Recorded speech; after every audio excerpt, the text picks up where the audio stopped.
ಯಾಕಂತಂದರೆ ರವಿಕುಮಾರ್ ಅವರು ಅಷ್ಟೇ ಅಲ್ಲ, ಪದೇ ಪದೇ ಈ ರೀತಿಯ ಅಂಥ ಹೇಳಿಕೆಗಳನ್ನು ಮಹಿಳೆಯರಿಗೆ ಅಪಮಾನ ಮಾಡುವಂಥದ್ದು ಅವರ ಚಾಲಿಯಾಗಿಬಿಟ್ಟಿದೆ.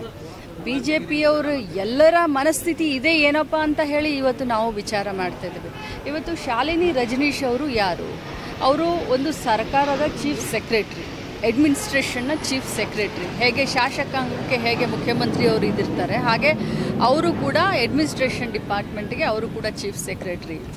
ಅವರ ನೈತಿಕ ಸ್ಥೈರ್ಯ ಕುಗ್ಗಬೇಕು, ಮಹಿಳೆಯರು ಯಾರೂ ಕೂಡ ಮುಂದೆ ಬರಬಾರ್ದು. ಅವರ ಒಂದು ಮನುಸ್ಮೃತಿ ಏನಿದೆ ಅಲ್ಲ, ಬಿ ಜೆ ಪಿಯವರ ತತ್ವ ಸಿದ್ಧಾಂತ ಅಂತ ಹೇಳ್ತಾ ಇರ್ತಾರೆ, ಮನುಸ್ಮೃತಿಯ ಏನಿದೆ ಅಲ್ಲ, ಅದನ್ನು ಎಲ್ಲ ಕಡೆ ಬಿತ್ತನೆ ಮಾಡಲಿಕ್ಕೆ ಹೊರಟಿದ್ದಾರೆ.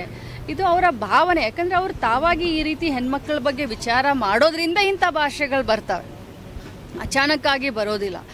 ಕೆಟ್ಟ ಬಾಯಿ, ಹೊಲ್ಸು ಬಾಯಿ ಏನು ಮಾತಾಡಿದ್ರು ಜನ ಸಹಿಸ್ತಾರೆ, ಕರ್ನಾಟಕ ರಾಜ್ಯದ ಜನ ಅವ್ರನ್ನ ಬದುಕಿಸ್ತಾರೆ ಅನ್ನುವಂಥ ಭಾವನೆ ಬಿ ಜೆ ಪಿಯವ್ರಿಗೆ ಬಂದುಬಿಟ್ಟಿದೆ. ಇದನ್ನು ಅತ್ಯಂತ ಖಂಡನೀಯ. ಯಾಕಂತಂದರೆ ಹಾದಿ ಬೀದಿಯಲ್ಲಿ ಹೋಗುವಂಥ ಹೆಣ್ಮಕ್ಕಳಿಗೆ ಅವಮಾನ ಮಾಡಿದ್ರೇ ಅದನ್ನು ಖಂಡನೆ ಮಾಡೋದು ನಮ್ಮ ಸಮಾಜದ ಧರ್ಮ.